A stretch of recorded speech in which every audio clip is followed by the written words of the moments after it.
tell you why you can't be nice to single moms. You can't do nothing for her or the kids. Exactly what happened.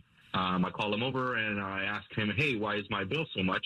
And he's like, well, she, while you were in the bathroom, added 3 entrees and an appetizer to go. Oh, that's some bullshit. I'm going to tell you why. So I was going to go see this young lady, right? And I was coming over, so I was being nice. I said, hey, the kids ate. She said, nah, they haven't ate yet. They haven't ate. I said, all right, cool. I said, I'm going to buy your kids a pizza. She said, a pizza? I said, yeah, a pizza. She said, they don't eat pizzas.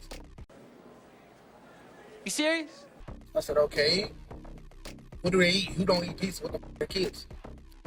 She said, my kids eat like steak, and potatoes. They don't eat pizza, my ass. If they can eat steak and potatoes, they can eat burgers and fries, can't they? And if you decide to take the plunge and date a single mom, you should always prepare yourself for some horrendous and wild nonsense you best believe it. Because they don't give a damn about you.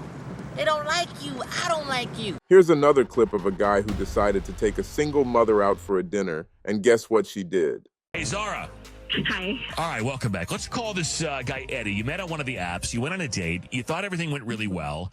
You were hoping to see the guy again, but you haven't heard from him, and you kind of feel, you're bummed out because you liked him. You're bummed out because you had to get a babysitter and spend time away from your kids. It was kind of just a lot, and you're let down because you were hoping it was all going to be worth it, and now you're being ghosted. And you want to know why? Exactly, yeah. Okay, fair enough. Well, let's call this guy now. Good luck, Zara. We're calling on behalf of a woman named Zara. You guys met on one of the apps, and I guess you went out recently. Wow, this guy's very matter of fact. Okay, so you remember her then?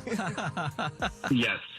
Okay. Yeah, I remember her. So what happened? Because she called us and said she liked you a lot and was hoping to see you again, and you've ghosted her.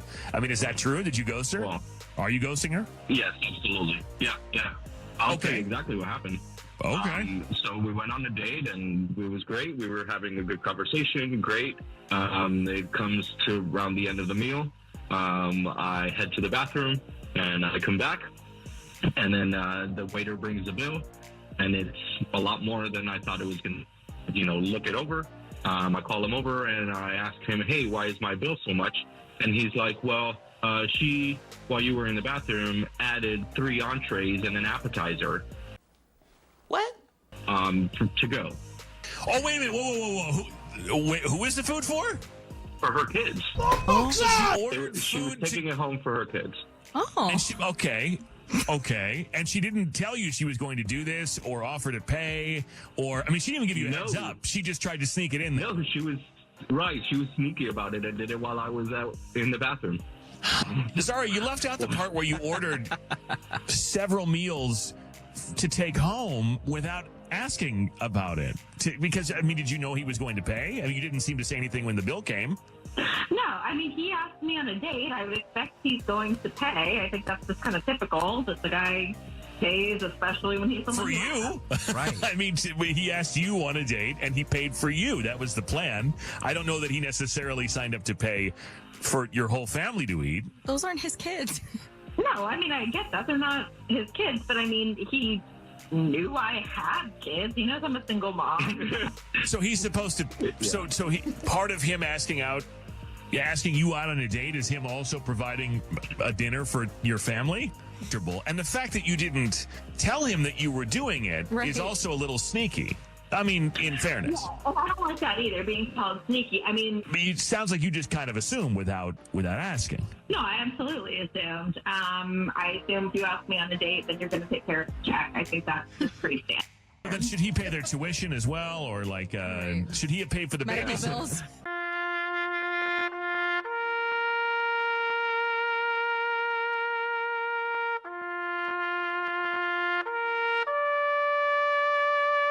Kudos to my guy for walking away after realizing he was being used as a walking wallet. I'm sure he's gonna choose wisely next time. Y'all, I'm not gonna lie, my ex really set the bar high for any guy that came after him. Like, every time he came to my house, he never came empty-handed, ever. He always came with something, whether it was something small as tissue, paper towels, like bleach, cleaning products, things that he know I like to use, or whether it was something big like money, new dishes, like things like that. he would give me like food when I didn't ask for it, like smoothies and stuff like that. He always would do, like, he knew as a man you can't come empty-handed, especially since I'm a single mom. He knew not to come empty-handed to my house. Shit, we need to get his ass back here. So I really did appreciate that about him. But yeah, those are the days. I don't miss him though, because he didn't know what accountability meant. Do me a favor, please. Get out of here. Get out of here, man. Shit, I'm saying. If your ex was all of that, then why didn't he stay with you? Reading between the lines, I suspect he was the one who decided to end the relationship. He most likely realized that the juice isn't worth the squeeze anymore. Yes. You know what it takes for a woman like me to go out on a date? What it take? I gotta get a babysitter for my kids. Okay. Should a nigga pay for that? Yes. I gotta pay for the kids that you made prior to me. Guess what now? A part of me is my kids. I'm a business owner. I'm a mother.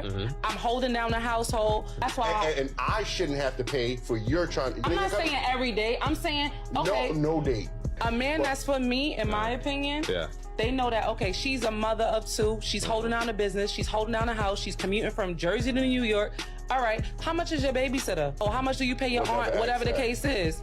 Oh, I don't give her nothing. 9 you know times what? out of 10, she's taking her to her mom's crib and pocketing If she the got money. that, if a certain type of man that knows what it takes for a woman to raise children, I'm gonna give you $50 to give to your aunt or something like that. I'm not saying like $100, $200. I'm cool. I'm straight. This is why on day one with kids. I'm being honest with you. Do you have children? No, I don't. And that's why, because a man that has or knows what it takes to date a woman that has children, they're gonna understand that. Now, reality can be whatever I want. What sort of a business owner are you if you can't afford to pay for a damn babysitter? That should have been the follow-up question that should have been asked. You're broke! You're fucking poor! I'd be at home and he on his way home from the studio and I'm up in the room, I'm posted up, I'm sexy, I'm cute, and I'm thinking he gonna come up going, hey, E. None. The door open. Okay, maybe he got something to drink and okay, he went in the kitchen first. Okay, that's fine. I'm still waiting, I'm posted up. And then I hear the TV come on. Okay, maybe you want to check sports. The video game first? What game? If you could come home and go play a video game, you know you got a whole wife upstairs and she cute and you ain't gonna come say hi. But he wanted to play his video game. That was his normal. Come home from the studio. Yeah, you do. And getting married is merging your normals. What you would usually do, what he would usually do. Most times women have this big, we're gonna be this, and guys don't really have that. Right. So they go on living their life, right? Y'all have to learn how to be a married couple together. What does that look like? Well, how does that feel? This is how some men decompress after coming home from a long day at work. Big ups to her for being understanding and giving her husband the space that he needs. She's definitely a keeper. You know, one thing that drives me absolutely crazy is when I'm having a conversation with somebody and they're like, hey, let's go do these things on these dates. And I say, cool, sounds good. Let me have a conversation with my fiance and I'll keep you posted. And immediately they're like, you have to ask him for permission. Does he own you?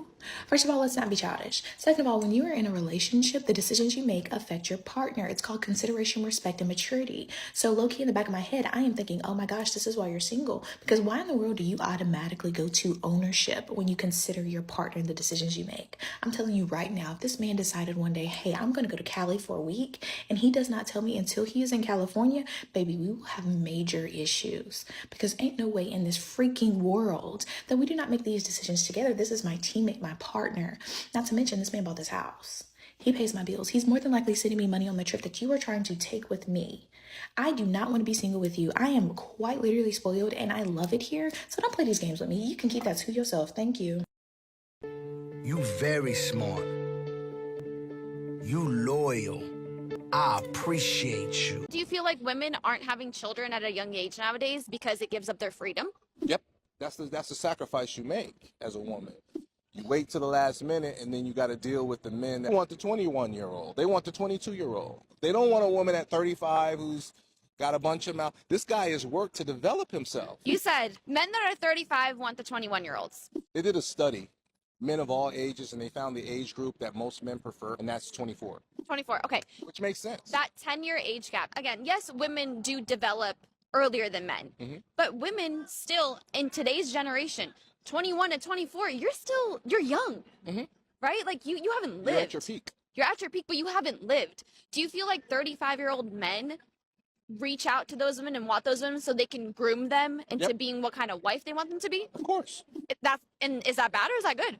That's good. That's nature. It's nature to groom somebody. If you're going to be my wife, I got to prepare you on how I want my relationship to go if I'm the leader. And a good man, a real man, is going to take in consideration everything the woman says. She made it sound as if getting married at an early age as if it was a death sentence, and shout out to my guy for telling it like it is.